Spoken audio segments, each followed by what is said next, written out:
What is going on? Welcome back to another video. Daniel here. I wanted to share with you some of the results that we've gotten with with a client, and this spans a couple of months. So this is starting from the 1st of January up until April. April of 2025, this year that we're in right now. And I want to share with you some of the results that we got from an ad spend and result standpoint. And this is applicable if you're in the digital products business, if you're in product business. This is meta ads, and it works pretty much for anyone. I mean, whoever your customer is, they are on Facebook, and we will help you find them. So if you want to work with me, you can click on the first link in the description, book a call with me, and let's have a chat. So without wasting more of your time, let's dive into these results right here. As you can see, we are spending for this client on Meta, and we were able to ramp up very quickly. As you can see, between January 1st and March 28th, we were able to spend a total of 42,392, and we were able to generate 110,214. Now, a lot of you guys might be looking at this and thinking, well, this is not a lot of profit. What if are we accounting for the cost of goods and things of that sort? Well, this is a digital product business. It's a digital product, so we're not incurring any cost of good, some overhead, but the cost of delivering the digital products is almost next to nothing compared to what we have here.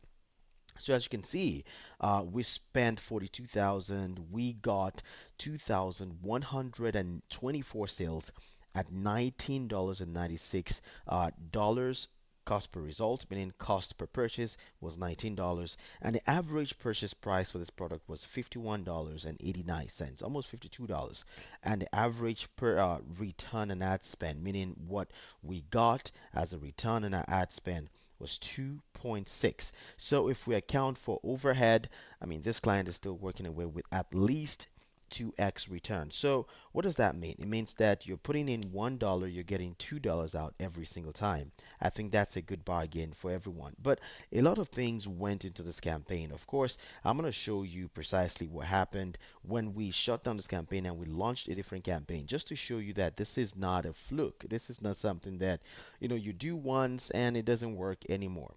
But the kind of results that you're seeing right here is a result of, is truly a result of many months of testing, to the point that if we launch this campaign again, if we do it all over again, we're going to get the same result. So a lot of business owners go into launching campaigns like this, and if they don't get results in a few months, or in a few weeks, they just assume that paid ads don't work.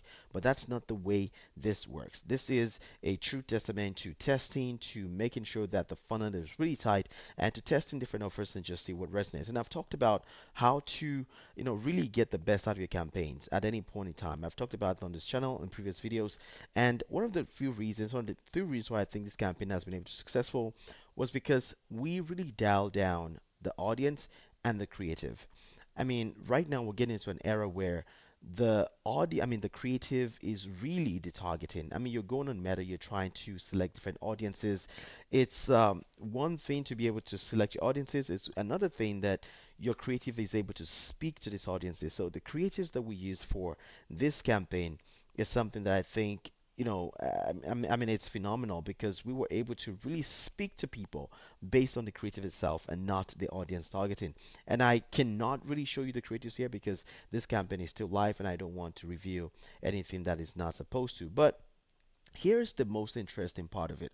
So we launched this campaign again. We launched a different type of campaign for the same offer, again on April 10th. As you can see right here, on April 10th, we spent $22.72. Let's call it 23 bucks.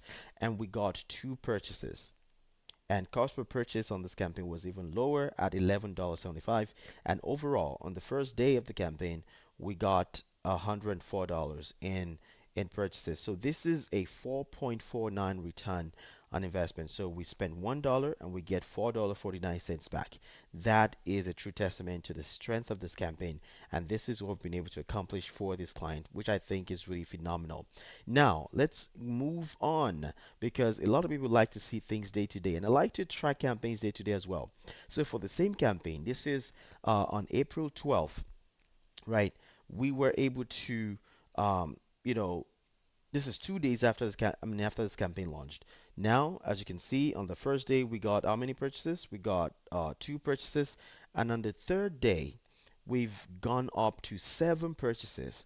And the return on investment, the ROAS, is still standing at 4.31. What was it the last time? It was 4.49 right here. It was 4.49. But today, 2 days later, it's gone down to 4.31. And this is what happens when you run a campaign. If you're trying to scale, you can always expect that your ROAS or your ROI is going to decrease when you're trying to scale.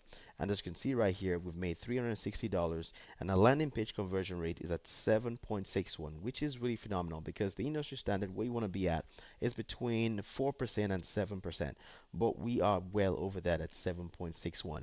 Now, let's fast forward about 2 weeks later, right? For the same campaign, we spent 3,377. We've gotten 137 purchases and we've made over $7,000 in in revenue. And of course, your return on ad spend dipped down a little bit to 2.09. Of course, it's not as strong as we want it to be, but this is still telling you that even after 2 weeks after spending $3,000, we're still profitable. We are still profitable, which is really a good thing. And this is a good, platform and a good base to build a campaign off of because now we're testing new creatives, we're testing new messaging, new ad copy, and we're still getting positive results. We're still being profitable, and this is a true testament to the strength of a campaign. And just telling you that even if you're getting better results, you still have to be testing. You still have to be testing, your copy, your landing page. You still have to be testing everything because nothing is guaranteed. This campaign that was doing well, this initial campaign that I showed you, I mean, that campaign is still performing well, right?